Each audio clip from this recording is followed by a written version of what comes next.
अवंतिका ये सुनकर अंदर आकर सोफे पर बैठ गई। उसकी आंखों से आंसू बह रहे थे।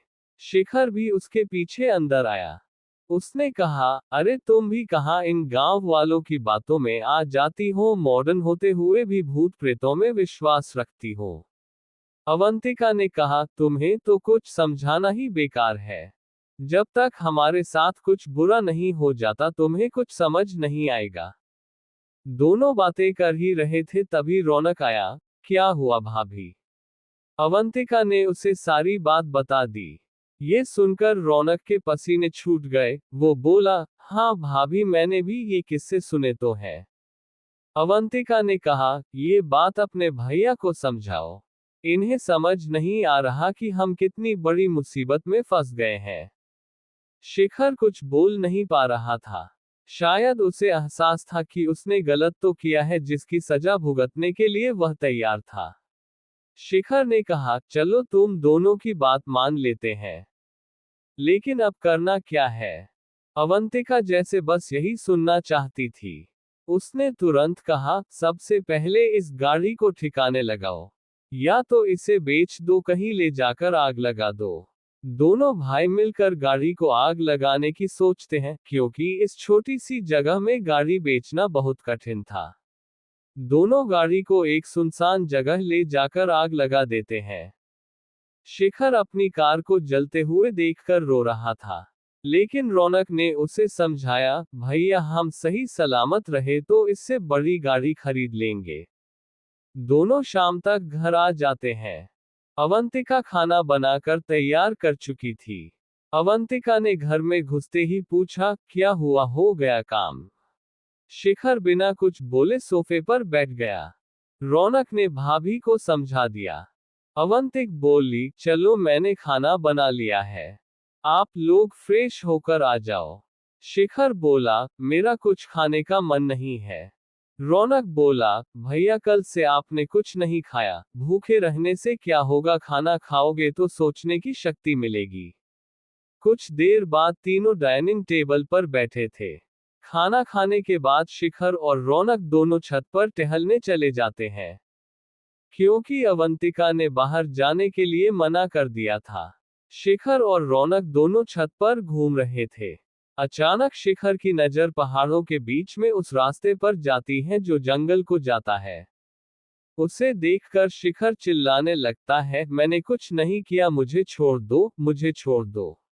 रौनक उसे संभालता है, भैया क्या बात है, क्यों चिल्ला रहे हो? शिखर कहता है, वो मुझे बुला रहा है। वो मुझे मार देगा। रौनक उस ओर देखता है, भैया वहां कोई नहीं है। आपको वहम हो रहा है। लेकिन शिखर बार बार चिल्ला रहा था। उनकी आवाज सुनकर अवंतिका भी ऊपर आ जाती है। अवंतिका को देखकर शिखर जोर से चिल्लाने लगता है, अवंतिका तुम्हें पता है ना, मैंने जानबूझकर कुछ नहीं किया। इन्हें रोक लो, ये मुझे लेने आए हैं। अवंतिका बोली, शिखर वहां कोई नहीं है। तुम्हें क्या दिख रहा है? रौनक इन्हें नीचे ले चलो। रौनक किसी तरह शिखर को नीचे लेकर आता है। उसे सोफे पर बिठा देता है। शिखर सर झुकाए बैठा था। रौनक ने कहा, भैया क्या दिख रहा था? कौन था वहां? शिखर कुछ नहीं बोल रहा था। अवंतिका भागकर किचन से पानी लाए, उसने शिखर को पीने के लिए पानी दिया। शिखर ने पानी पिया और फिर बताना शुरू किया। शिखर ने कहा, मुझे वहां जंगल के रास्ते पर वही आदमी दिखाई दिया, उसके पीछे दो काले साए और थे। वो मुझे घूर रहा था। उसकी लाल लाल आंखें देखकर मैं डर गया। वह बहुत गुस्से में था। उसने मुझे देख लिया है, अब वो मुझे नहीं छोड़ेगा। रौनक ने कहा, भैया वहां कोई नहीं था।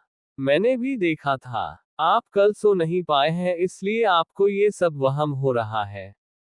अवंतिका और रौनक मिलकर शिखर को समझा रहे थे। लेकिन शिखर ने जो कहा उससे सुनकर दोनों के होश उड़ गए। जब हम कार को आग के हवाले कर रहे थे, ठीक उसी समय वह मेरे पीछे खड़ा दिखाई दे रहा था।